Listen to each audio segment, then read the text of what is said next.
मितान विश्व आदिवासी दिवस मनाबो, विश्व आदिवासी दिवस मनाबो।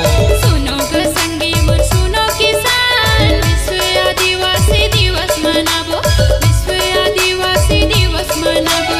विश्व आदिवासी दिवस मनाबो ग आदिवासी हमन दिवस मनाबो।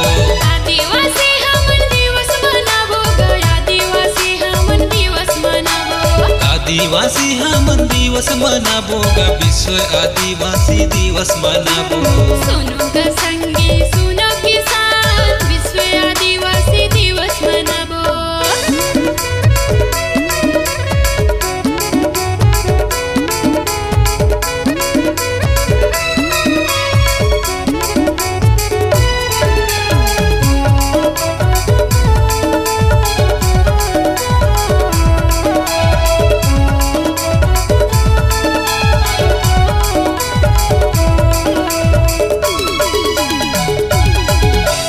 जंगल जमीन के मूल्य निवासी गा हम आदिवासी गा हम आदिवासी।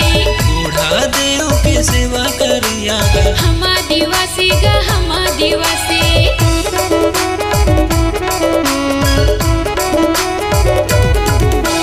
जंगल जमीन के मूल्य निवासी गा हम आदिवासी गा हम आदिवासी। बूढ़ा देव के सेवा करिया गा हम आदिवासी गा हम आदिवासी। विश्व आदिवासी दिवस मनाबो ग विश्व आदिवासी दिवस मनाबो।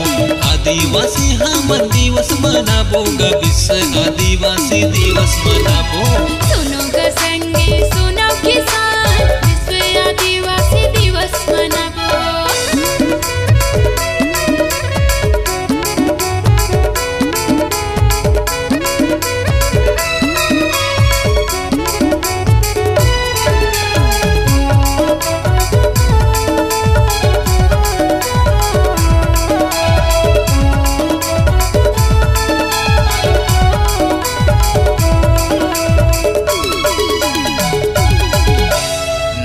अगस्त के सबो मनाबो गा विश्व आदिवासी दिवस मनाबो।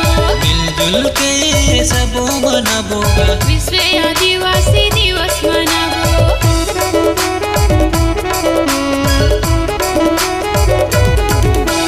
9 अगस्त के सबो मनाबो गा विश्व आदिवासी दिवस मनाबो।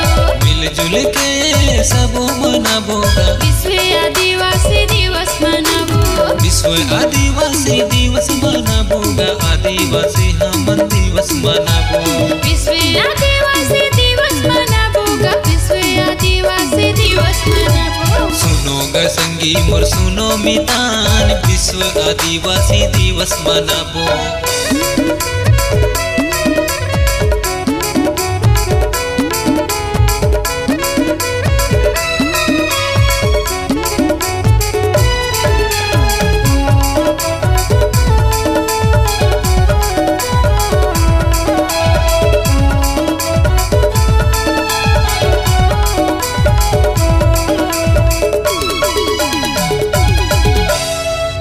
कंकाली माथे नवाओगा मिलजुल के संगी करबो ध्यान। आदिवासी के यही चिन्ह हरीगा मिलजुल के संगी करबो ध्यान।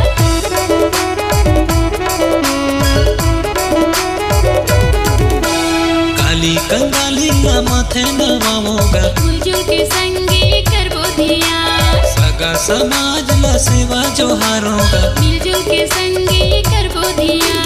विश्व आदिवासी दिवस मनाबो ग विश्व आदिवासी दिवस मनाबो। विश्व आदिवासी दिवस मनाबो ग विश्व आदिवासी दिवस मनाबो। सुनो ग संगी सुनो मितान विश्व आदिवासी दिवस मनाबो। सुनो ग संगी सुनो किसान, विश्व आदिवासी दिवस मनाबो। सुनो ग संगी सुनो मितान विश्व आदिवासी दिवस मनाबो। सुनो ग संगी सुनो किसान, विश्व आदिवासी दिवस मनाबो। सुनो ग संगी सुनो मितान विश्व आदिवासी दिवस मनाबो। आदिवासी हमन दिवस मनाबो विश्व आदिवासी दिवस मनाबो।